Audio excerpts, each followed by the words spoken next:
अवध पंच में मधुकर उपाध्याय के राम राम भैया। पिछले अंक में बात किए रहन कथक के और ओमा कई जने कहिन कि तू जोन लखनऊ में विकसित भय, लखनऊ से ओके नाव भय, वह कथक का तू कहा था कि वो अवध के तो होए लेकिन अयोध्या लगे होए, ई कैसे प्रमाणित हुई। ई तो क्यों मनबे न करी, कहे कि बाजी दली शाह के नाव लीन जाते कि वह नहीं कथक का आगे लेके आए और ओका शास्त्रीय बनाइन। नहीं तो उससे पहले ऐसे अगर नचतो कूद तो रहा हुई है तो वो कथक कुछ रहा नहीं। हम वही के जिक्र करे चाहिए। कहे कि कथक और अवध और अयोध्या एक दूसरे से जुड़ा है। अयोध्या काट देवो तो कथक में कुछ बचबे न करी, काहे कि वो पूरी रिवायत चली आवत बाय कथक के कि कहाँ कहाँ से शुरू भय, कैसे कैसे भय। अब भरत मुनि के नाट्यशास्त्र में पूर्व रंग एक ठुए लिखे हैं, उनके 5वां जोन अध्याय है वो यही के बारे में है कि कैसे कैसे कथक के विचार कीन गए और काओ ओके तरीका हुई, कैसे वो कथा कही जाए। कथक माने जे कथा कहाए, तो ये कथा कहाए वाली परंपरा का वो कहीं इतना कहा था कि कथक के हिसाब किताब एकदम समझो कि पुरान परंपरा हुए अवध के, अयोध्या के इलाका के। और वो परंपरा ओका कैसो रूप बदला, कुछ भय। ओमा 3 अंग कथक के बतावा है, जोने में वह कहा था कि एक तो हाथ के मुद्रा से है कि मुद्रा से तू बताए दियो कि काओ काहे चाहत हो, कहानियाँ जोन बतावे है। एक हाथ से बताए दियो, एक घोड़े से बताए दियो कि चाल थाप कैसे परतवाए घोड़े के ओसे, और तीसर अपने आँख और नयन नक्श से, चेहरा से, भाव से ओका बताओ कि कैसे वो कहानी आगे बढ़त बाए। तो ई कथक रहा और ये तीनों अंग कथक के भरत मुनि नाट्यशास्त्र में लिखी गए हैं। ओके जब ई देखो तो भरत मुनि तो तबो 2000 साल के बात करत हो, लेकिन वहू से पीछे चला जाओ, जे बहुत बड़ा बड़ा विद्वान हैं कथक पे जे काम किए हैं, वह कहत हैं कि जोन अंग्रेजी साल है ई जो न भाई 2021 चलत बाय, एक जब शुरू भय रहा सन 0 वह से भी 400 साल पहले कथक के जिक्र मिलत। और महाभारत के आदि पर्व में तो कथक बिल्कुल साफ है लिखा है। वहाँ आदि पर्व में एक श्लोक आवत, पूरा श्लोकवा न बताए, वो कहे एक हिस्सा सुन लो जो ने शुरुआत कथक से होत।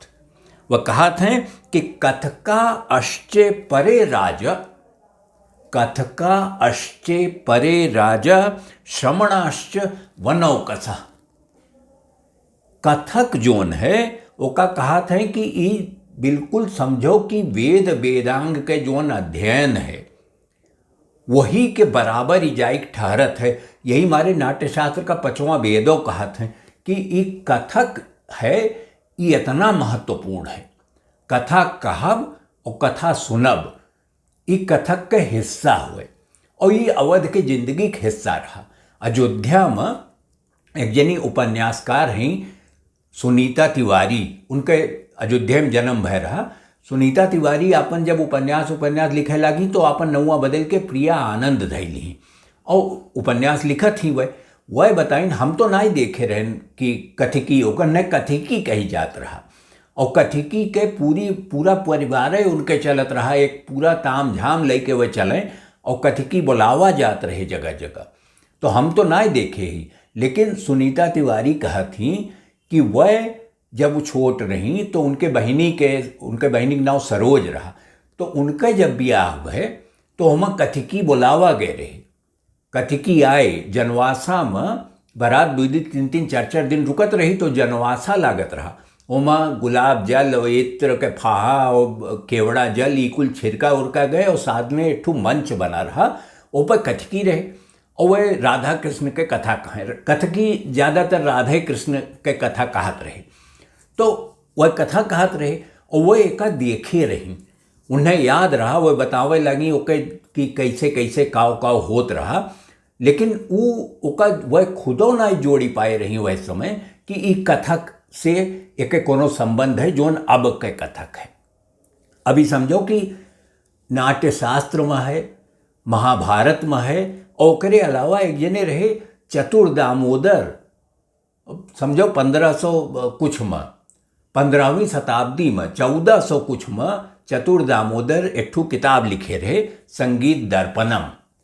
वहू में कथक के पूरा ब्यौरा लिखा है वहाँ, और यह लिखा है कि कोने इलाका में ही ज़्यादा प्रचलित है, कहाँ होत है, और वो इलाका हुए अवध, और वहू में ओके केंद्र हुए अयोध्या। तो यह मारे जब हम कहें कि कथक तो नींव अयोध्या में है, इमारत कहूँ खड़ी हुए उसे ना मतलब है, लेकिन नींवा अयोध्या में पड़ी रही है कथक है। अब एक जने रहे सवाई प्रताप, वह 200 साल पहले वनहू एक ठू किताब लिखी ओके मुखचाली कहत हैं ओका। तो मुखचाली में कथक के पूरा ब्यौरा लिखा है, और ओकरे अलावा पोथी प्रकाश एक ठू किताब है, वह अवधि के जोन कथिक परंपरा हो, कथक नाय कथिक वाले जोन अवधि वाले हैं उनका पूरा इतिहास लिखा है पोथी प्रकाश में। वाजिद अली साहब खुदो लिखे हैं बानी में कि मेहरुए जब आवे वहाँ कथक करे तो वह घूंघट डाले रहे, तो बानी में वह घूंघट में कथक के ब्यौरा दिए हैं, काहे कि मेहरुए सामने ना आवत रही वह तक।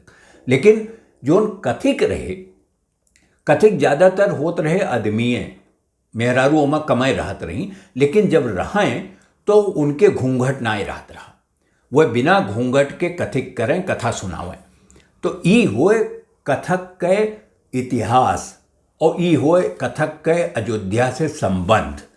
काहे कि अयोध्या के हटावे से कथक बिल्कुल पंग हो जाए, ओकर समझे की जरूरत है कि वो कौन परंपरा हुए, कहाँ से आए, और वो जोन बिंदादीन और सब लिखे हैं कि जोन कवित्व ववित्व वो सब वही के आगे बढ़ावे के कोशिश करते रहे और आगे लेके गए। ई स्वीकार कैले में कि कथक के जड़ अयोध्या में है, केहू नुकसान नहीं है, कथक तो जोन है वो हइये है, और वह कथक में कोनो कमी नहीं होत है, वो बिल्कुल कला रूप है, यश रूप है, जोन एक शास्त्रीय ढंग से चाहे जितनी विवेचना कर लो वो हर बार खरा उतरत। तो वह कथक में कोनो कमी क्यों नहीं निकाल सकत, वही ओका कितना आगे ले जावा जा सकता है, ये अलग बात है। कथक वैसे है जैसे संगीत के 7 सुर हैं, जैसे रंग हैं इंद्रधनुष के, वैसे है कि उमा कितनी छवि निकरी, कितनी छटा होकर बिखरी, और कितना होकर तू अनुमान लगाए कि कहाँ तक कल्पना कर ले। वो कहे कि कालिदास कथक का चाक्षुष यज्ञ कहत हैं। चाक्षुष यज्ञ माने जोन यज्ञ अखिया से दिखाए पड़े, वो होए कथिक, और वो होए कथिक परंपरा अवध के। तो ये बिल्कुल समझ लो कि अवध कथक के वह के बिल्कुल जड़ हुए, और अयोध्या ओके वहीं से ओके बुनियाद है, वहीं से वो शुरू होते। तो यह हमारे कथिक जोन है वो अयोध्यक हुए, और दक्षिण भारत में जाके वो कथकली और तमाम चीज़ वहीं से निकल के गए हैं। हमें यह लागत है कि कथकलियों वहीं से आए हैं, जो ने कथक आए हैं, और वो कथिक हुए, वो अयोध्यक हुए। तो भैया अवध पंच में आज यतने, अगले अंक में भेंट हुई तब कोनो और विषय पर चर्चा की जाएगी। तब तक आप अवध पंच देखा करो और हमें लिखो awadpanch@gmail.com पे। आपके प्रतिक्रिया से हमारा हौसला बढ़त है। तो अगले अंक में आपसे भेंट हुए, तब तक खातिर राम राम भैया।